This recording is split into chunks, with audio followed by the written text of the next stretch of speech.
자, 뭐, 이 정도는 기억해야 될 간단 주기율표가 하나가 있는데, 네. 이때 여기서 루이스 구조를 그리는 데 있어서 되게 이제 중요하게 생각해야 되는 원소들 중에 하나가 바로 얘, 요거, 이거, 요거. 그래서 쟤들을 중심으로 한 루이스 구조들이 좀 독특하게 이제 나타날 수 있거든요. 그래서 이제 얘네들에 대해서 한번 뭘 해볼 거냐, 전자배치를 한번 생각해 보도록 하겠습니다. 자, 인이라고 하는 건 원자 번호가 15원이기 때문에 전자 개수가 총 몇 개? 총 15개가 될 거란 말이에요. 그럼 그 전자 배치를 어떻게 하면 되느냐? 가장 이제 그 안정한 전자 배치가 1s 오비탈에 전자가 2개가 들어가는 걸 거고, 그 다음 1s 다음 그 다음 어디죠? ES2, 그 다음에 EP6. 그래서 이 1S가 가장 안정하고, 그 다음 ES, EP 순으로 오비탈 안정성이 점점점 이렇게 증가하게 되는 거죠. 그래서 이제 이쪽이 안정하고 이쪽이 불안정한 순서대로 쓴 건데, 그럼 이제 1S, ES, EP, 그 다음에 3S, 3P 이렇게 전자 배치를 하면 된단 말이에요. 근데 이때 여기 전자가 총 15개니까 여기까지는 하나, 둘, 셋, 넷, 10개고 나머지 5개의 전자를 S오비탈에 2개, P오비탈에 3개 이런 식으로 이제 전자 배치를 할 수 있다 이런 말이에요.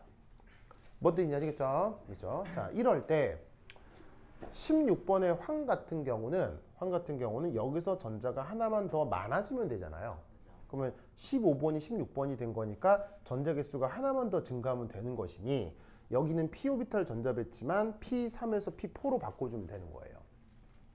그럼 이때 여기에서 그걸 표시를 할 때 이때 편의상 여기서부터 요까지 있죠. 여기서부터 요까지.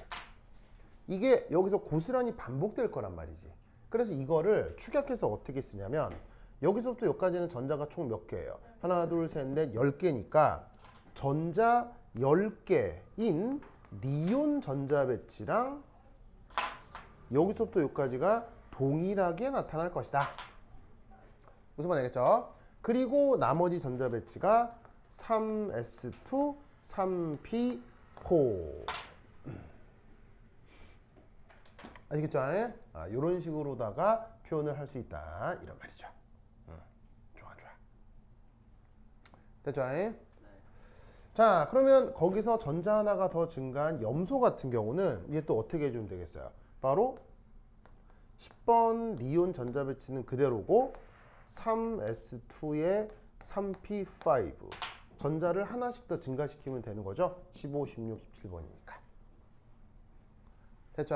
됐죠?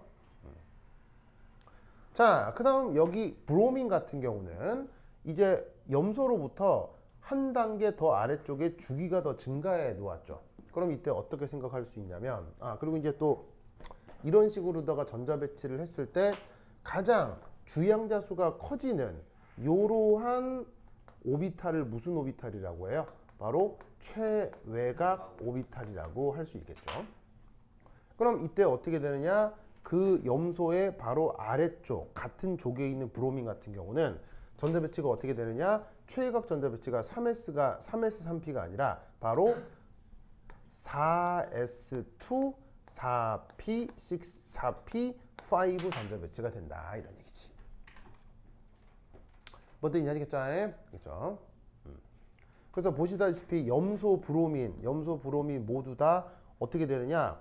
이런 식으로다가 그 3s2, 3p5가 4s2, 4p5로 최외곽 주양자 수만 3에서 4로 바뀐 것이다.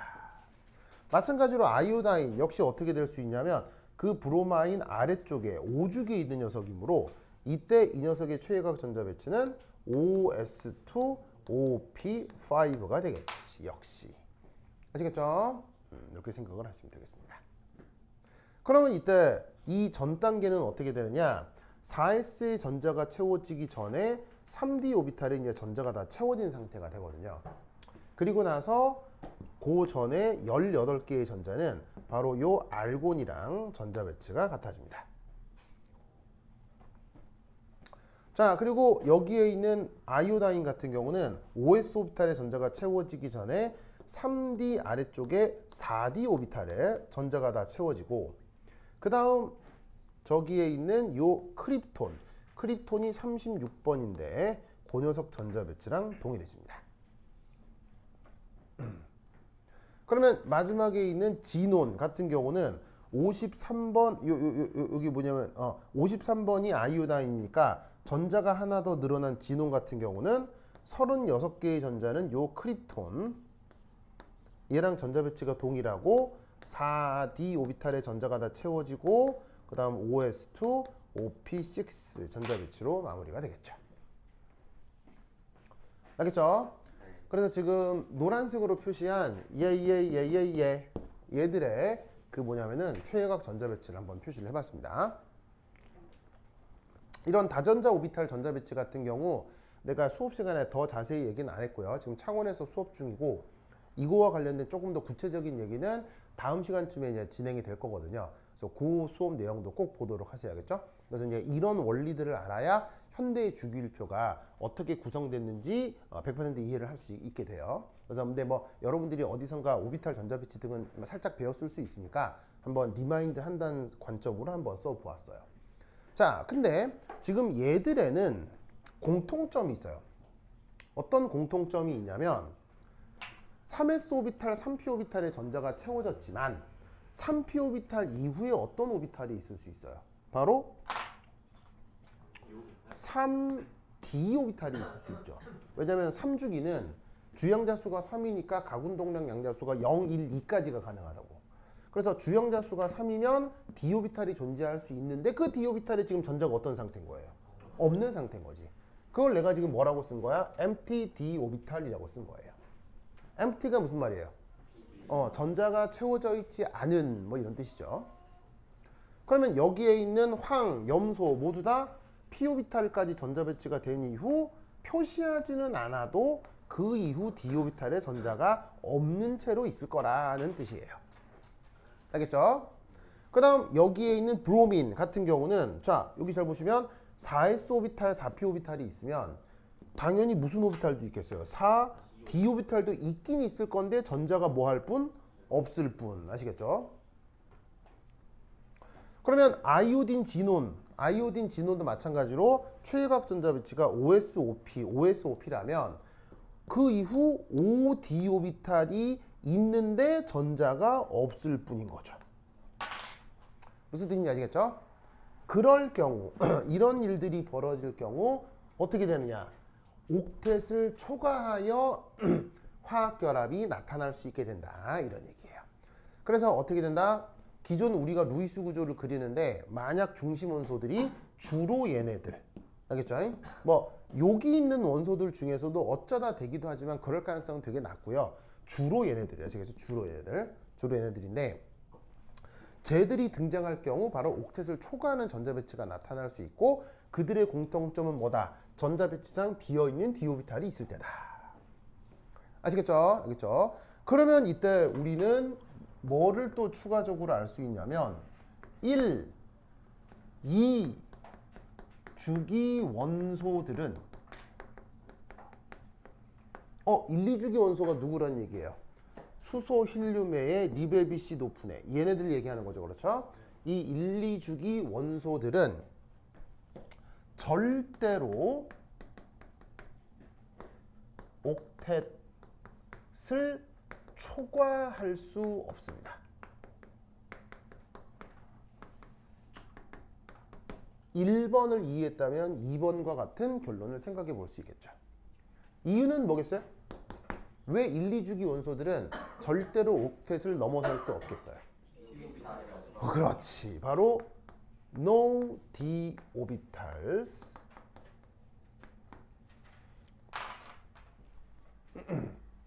그래서 예를 하나 들자면 바로 이런 거예요. OF2 SF6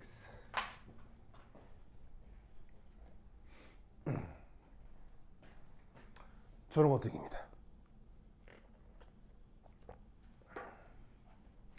자, OF2 한번 루이스 구조 그려볼게요.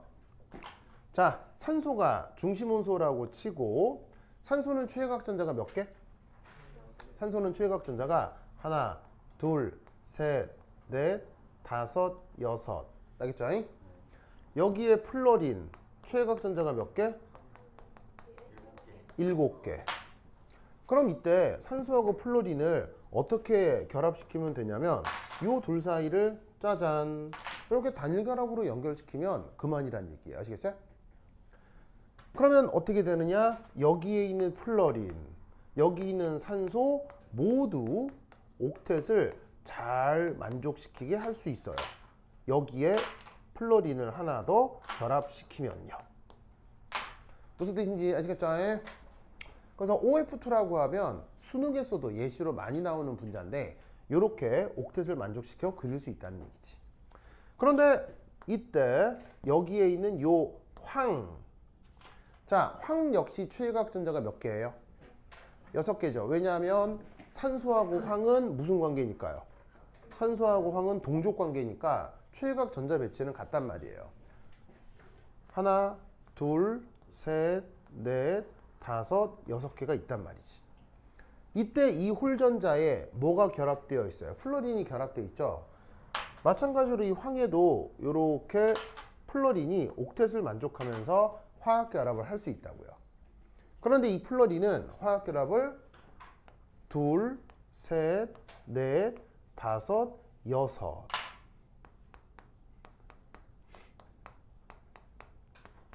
이렇게까지 할 수 있습니다. 무슨 뜻인지 아시겠어요? 그래서 지금 이 황은 주변의 전자쌍이 몇 개입니까? 주변 전자쌍이 최대 6개까지 나타나는 거예요. 주변 전자쌍이 6개니까 전자로 치면 총 몇 개인 거예요? 전자쌍이 6개면 전자는 12개가 되는 거죠. 그러면 이건 옥텟을 만족하는 거예요? 옥텟 초과하는 거예요? 옥텟을 초과하게 된다는 얘기지. 무슨 말인지 알겠어요? 그러면 마찬가지로 황이랑 전자 배치가 같은 산소는 마찬가지 논리로 OF6 이런 거 가능하다는 얘기예요? 불가하다는 얘기예요? 이런 건 절대 불가능하다는 얘기예요. 무슨 뜻인지 아시겠죠? 그럼 왜 얘는 되는데 왜 얘는 안 되느냐? 얘는 뭐가 없어서? 디오비탈이 없어서. 1, 2주기에서는 디오비탈이 나타날 수 없죠. 무슨 뜻인지 아시겠죠? 그래서 이제 이런 논리 구조를 꼭 기억을 해 두셔야 된다. 됐죠? 그 다음 세 번째 이런 식으로 옥텟이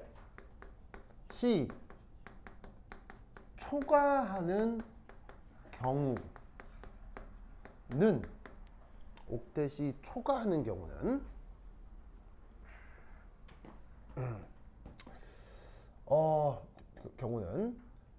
산소 X.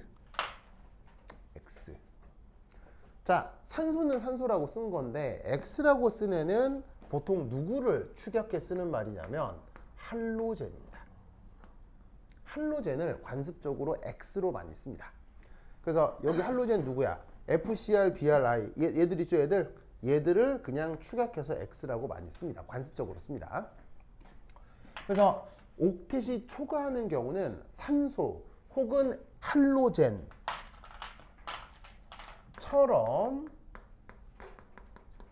전기 음성도가 큰 원소들이 말단 원소가 되어야 합니다.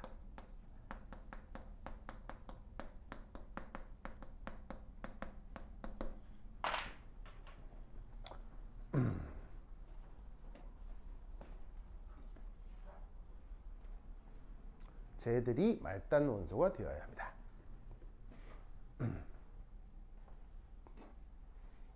자, 왜냐하면 요것 때문입니다. 옥텟 초과 시에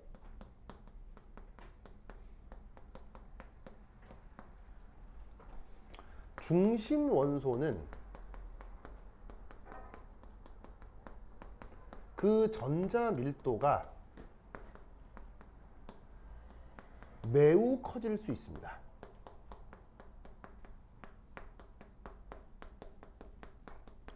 자, 중심 원자의 전자 밀도가 매우 커질 수 있다. 자, 뭐 되게 이상한 얘기예요? 충분히 가능한 얘기예요. 가능한 얘기죠. 원래 옥텟이 되면은 전자쌍이 몇 개 있는 거예요? 중심 원소 주변에. 네 쌍이 있어야 되는데 이게 5쌍, 뭐 6쌍, 7쌍 막 늘어나면 중심 원자 주변에 전자가 막 몰리는 거잖아요. 그러면 전자쌍끼리 모두 강해지겠어요. 청력도 강해지겠죠. 그래서 어떻게 되느냐? 매우 커질 수 있고 청력도 강해질 수 있기 때문에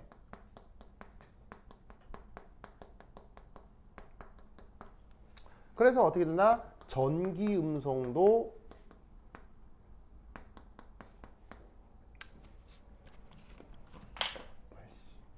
논리 구조를 하나 더 만들자.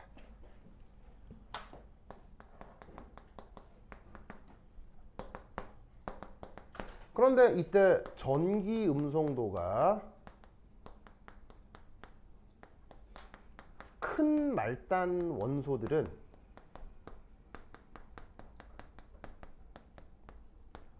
결합 전자쌍 일부를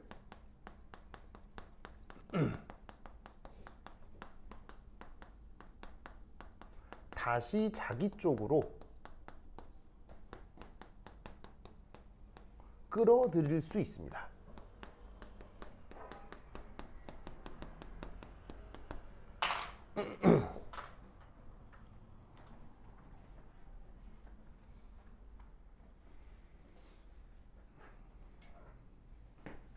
즉 뭐냐면 옥텟을 초과해서 중심원소 기준으로 결합 전자쌍이 5쌍, 6쌍, 7쌍 막막 많아지면 전자쌍끼리의 청력이 커질 수 있잖아요. 그러면 그때 결합한 말단 원소들이 그 결합 전자를 다시 자기 쪽으로 끌어낸다는 얘기예요. 왜냐하면 스스로 전기 음성도가 크니까. 그러면 결합 전자쌍이 많아도 중심 원자 주변에는 전자 밀도를 심각하게 증가시키지 않게 할 수 있다는 얘기죠. 그래서 옥텟을 초과시키려면 어떻게 해야 된다? 그 말단 원소들은 보통 전기 음성도가 큰 것들이어야 합니다. 아시겠어요? 그러면 주기율표상에서 전기 음성도 큰 게 누구들이에요? 바로 산소하고 할로젠 등이 기본적으로 전기 음성도가 큰 애들인 거죠. 뭔 뜻인지 아시겠죠? 알겠죠? 그래서 이제 예시를 하나 들자면 여준다잉 여줄게요.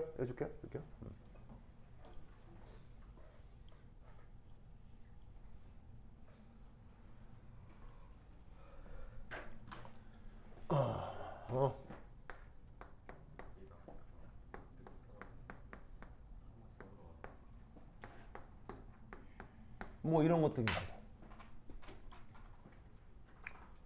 자, 저거 보이세요? 자, 잘 봐. 인 최외곽전자 몇 개? 인 최외곽전자 몇 개? 5개. 하나, 둘, 셋, 넷, 다섯. 하나, 둘, 셋, 넷, 다섯. 자, 수소 최외곽전자 몇 개? 하나. 그러면 어떻게 결합시키면 가장 편리해? 쭉 단일결합으로 연결하면 되는 거지. 맞나요? 맞죠? 그러면 이런 식으로 나머지 수소도 한 번 더 이렇게 딱 결합시키면 자연스럽게 여기에 있는 E는 어떻게 된다? 그 뭐냐면은 옥텟을 만족하게 된다고.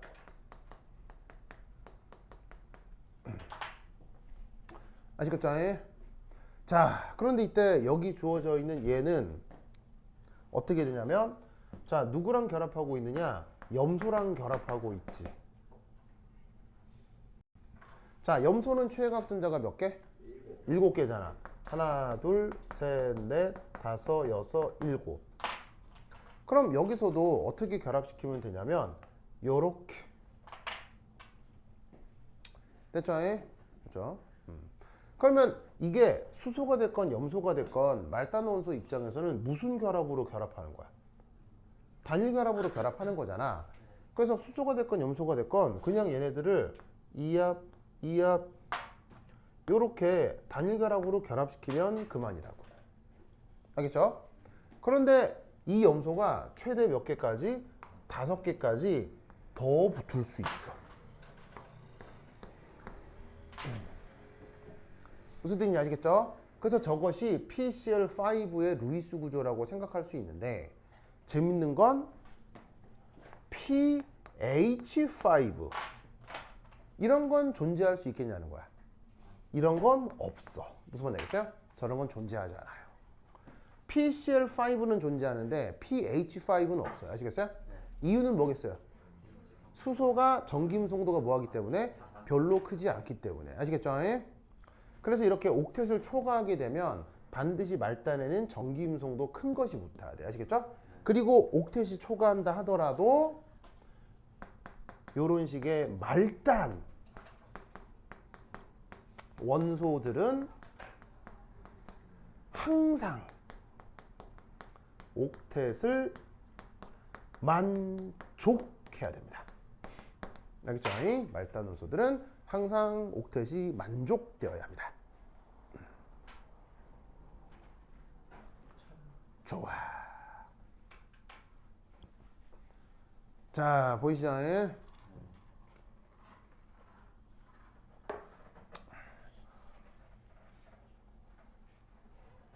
됐어. 자, 그러면 이때 이제 어떻게 추가적으로 그려볼 수 있느냐? 여기 줄게요. 여기 줄게요. 줄게요.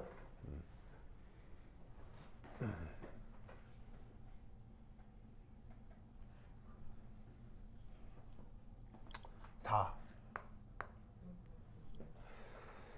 그러면 이제 우리가 앞에까지는 옥텟을 만족한다라는 말을 했었는데 지금은 옥텟을 만족하지 않는 구조들을 그리고 있잖아요. 그럼 여러분 생각해봐. 옥텟을 만족하는 루이스 구조 그리는 게 쉬울까요? 옥텟을 안 만족하는 녀석의 루이스 구조를 그리는 게 쉬울까요? 만족하는 걸 그리는 게 쉬울까요? 안 만족하는 걸 그리는 게 쉬울까요? 이게 물론 어디까지나 경험의 문제기는 합니다만 이게 좀 그리다 보면 옥텟을 만족하지 않는 녀석이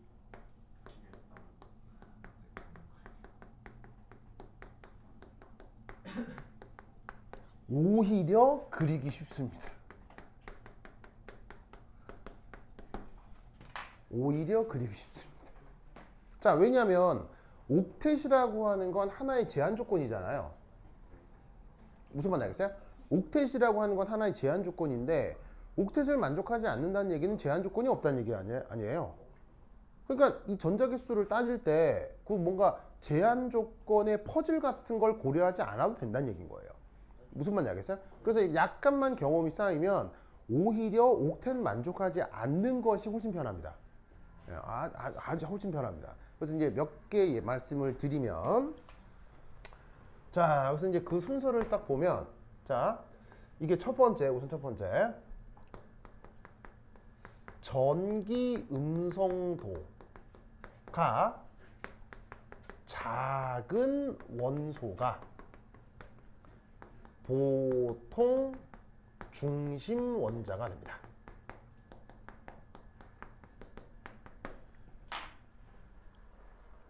전기 음성도가 작은 녀석이 보통 중심 원자입니다. 보이시죠?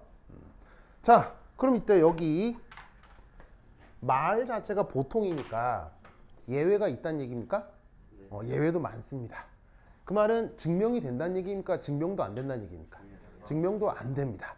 그러니까 뭐 이런 걸 가지고 뭐 같아부터 맞네 틀리네 이런 걸 묻는 것 자체가 바보 같은 거예요. 그렇죠? 대강의 경향성이 그렇다는 거죠. 알겠죠? 그러면 왜 저런 대강의 경향성이 나타나느냐? 자, 봅시다. 예를 들면 일쪽에 있는 애들은 최외곽 전자가 몇 개 있어요? 최외곽 전자가 한 개 있잖아요. 그러면 결합선이 몇 개 나와요? 하나밖에 안 나오겠죠. 그리고 할로젠 같은 경우 17쪽인데 최외곽 전자가 몇 개가 있어요? 7개가 있잖아요. 그러면 결합선이 보통 몇 개 나오는 게 보통이에요? 하나 나오는 거죠. 산소족은 최외곽 전자가 몇 개가 있어요? 6개가 있으니까 결합선이 몇 개 나오는 게 보통이에요? 2개죠? 질소는요? 결합선이 3개, 탄소는요? 결합선이 4개. 그럼 여러분 잘 봐요. 중심 원소가 되려면 기하학적으로 확률적으로 중심 원소는 팔이 조금 나오는 게 확률적으로 유리하겠어요? 팔이 많이 나오는 게 기하학적으로 유리하겠어요? 중심 원소는. 팔이 많이 나오는 애들이 확률적으로 기하학적으로 구조 형성이 유리할 거 아니에요. 그러다 보니까 루이스 구조 그릴 때 중심 원소들이 보통 요쯤 있는 애들이 중심 원소가 잘 된단 말이에요. 그러면 얘들은 전기 음성도가 큰 편이에요? 전기 음성도가 그렇지 못한 편이에요? 크지 않은 편일 수 있다는 거예요. 무슨 말인지 알겠어요? 그러니까 이 논리는 매우 기하학적이고 확률적인 얘기인 거지 무슨 뭐 거대한 그 뭐 화학 원리적인 요소는 아니라 이런 얘기예요. 아시겠죠? 그래서 이제 보통의 가이드라인이 전기 음성도가 큰 게 중심이온다. 아시겠죠? 근데 예외도 대답 많아요. 예를 들면 뭐 이런 거 이런 거. 좀 누가 전기 음성도 커요? 이게 또 큰데 얘가 중심이 오잖아요. 왜냐면 얘가 수소보다 팔개수가 많으니까 중심이 오는 거예요. 무슨 뜻인지 알겠죠? 여하튼 그렇다. 자, 어쨌건 보통의 가이드라인 그렇고요. 그 다음 두 번째는 이제 중심 원소의 모든 최외곽 전자를 표시합니다. 중심 원소의 모든 최외곽 전자를 표시해 줍니다.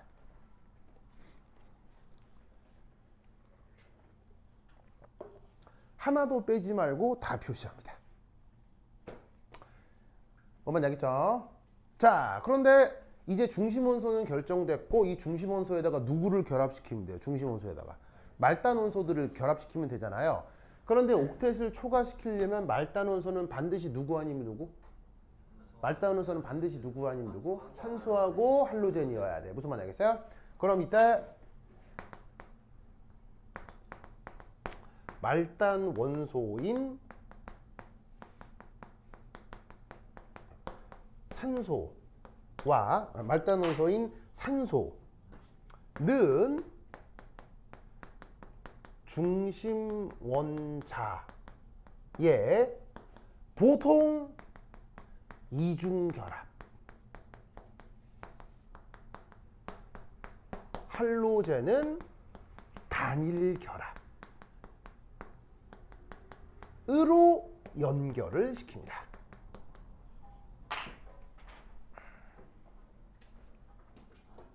자, 지금 이 논리 구조를 말로 너무 이렇게 써서 뭔 말인가 싶겠지만 실제로 예를 들어 그려보면은 오, 아주 그 단순한 논리인 겁니다. 그래서 실제로 예를 한번 보시면 자, 이게 뭔 말이냐?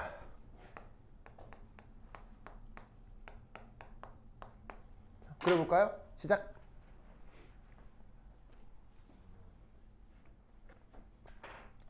자, 제가 한번 그려보실까요? 아주 유명한 녀석입니다.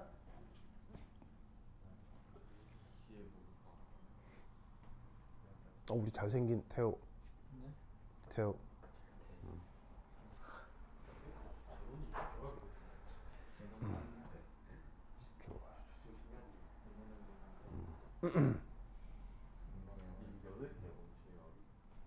좋아.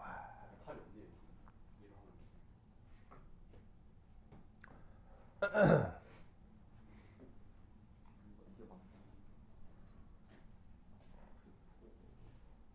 태큐님, 그려보세요.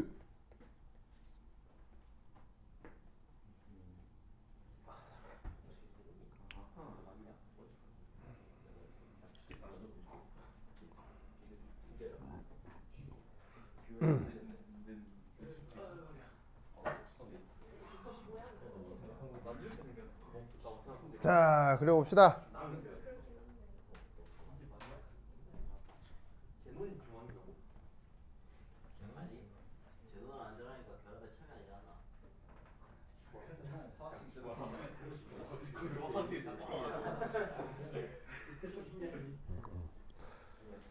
자, 보자.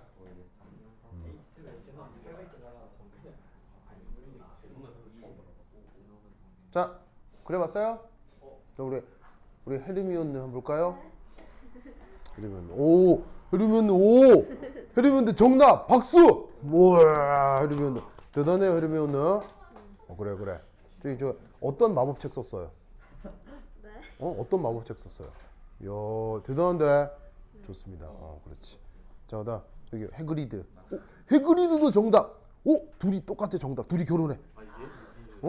둘 다 정답이니까. 오 대단해. 오 대단해. 자 봅시다. 자 우선 어떤 원소가 중심 원소? 어떤 원소가 중심 원소? 진원. 왜? 왜? 뭐 이거를 따르다고 하면 전김성도가 제일 작을 거 아니에요.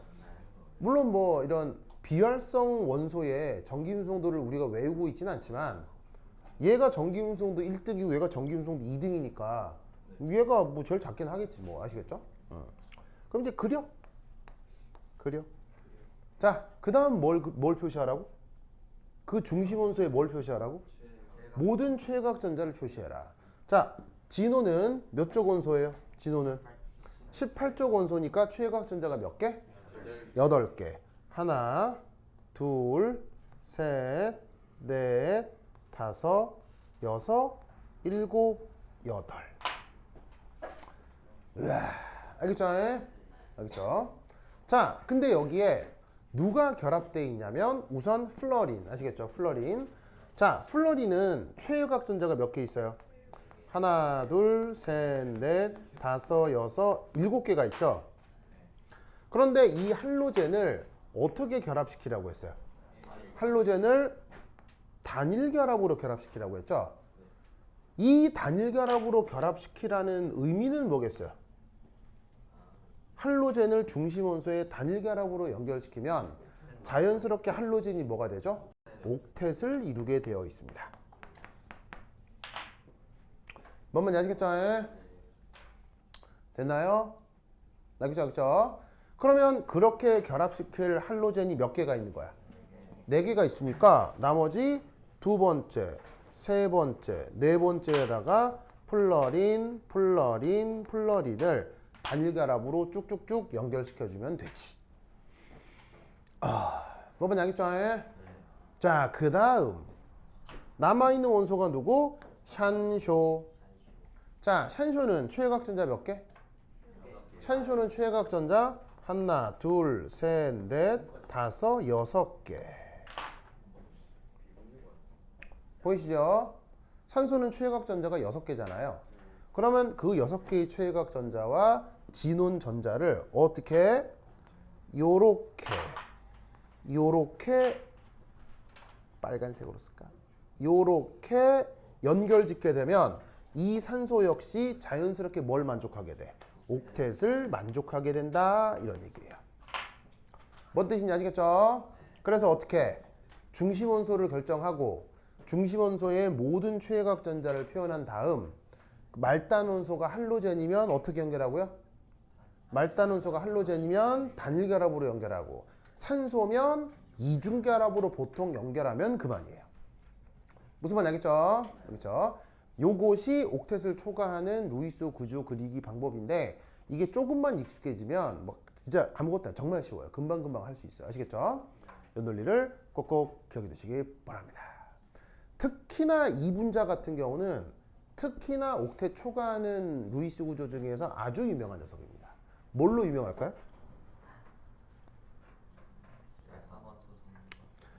노벨상 받은 녀석입니다. 네. 요거 합성으로 노벨상 받은 겁니다. 왜 노벨상 받았을까요? 이거 합성한 논력으로. 네, 바로 요런 애들을 우리가 18쪽 원소라고 하잖아요.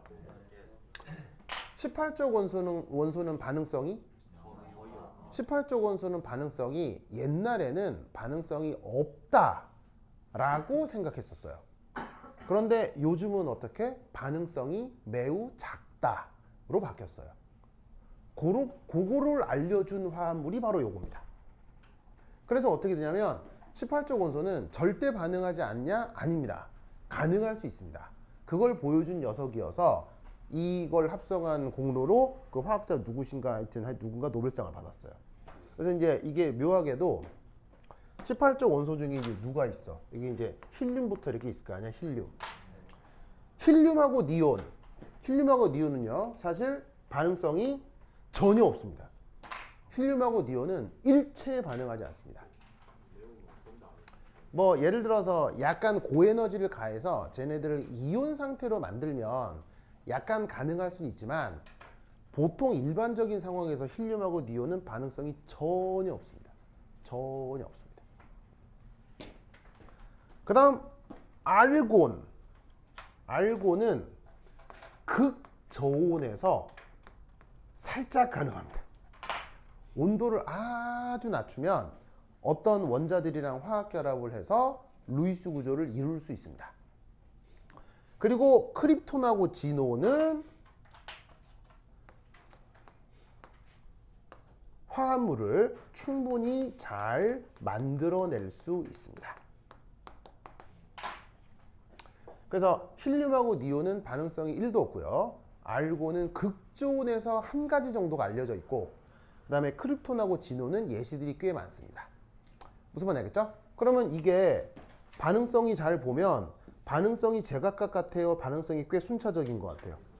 반응성이 꽤 순차적이죠. 무슨 말인지 알겠어요? 위쪽으로 할수록 반응성이 떨어지고 아래쪽으로 할수록 반응성이 커지는 순차적 반응성을 보여줘요. 우선 얘네들이 절대 반응이 안 되는 이유는 디오비탈이 전혀 없기 때문이에요. 디오비탈이 전혀 없기 때문에 추가적으로 전자를 확보할 수가 없죠. 알겠죠? 그리고 알고는 3디오비탈이 있긴 합니다만 그 반응성이 작은 편이고 아래쪽으로 내려갈수록 4D, 5D가 관여를 하기 때문에 충분히 반응이 가능하다. 무슨 말인지 알겠죠? 그래서 그걸 알려준 화합물이 요거라서 그 뭐냐면 노벨상을 받게 되었다 라는 것도 동시에 같이 알아두시기 바랍니다. 오케이, 되다. 오케이, 되다. 좋았어. 자, 요 논리 구조 꼭꼭 기억해두시기 바랍니다. 자, 그러면 또 한 10분 쉬었다 하도록 하겠습니다. 화장실 갔다 오세요.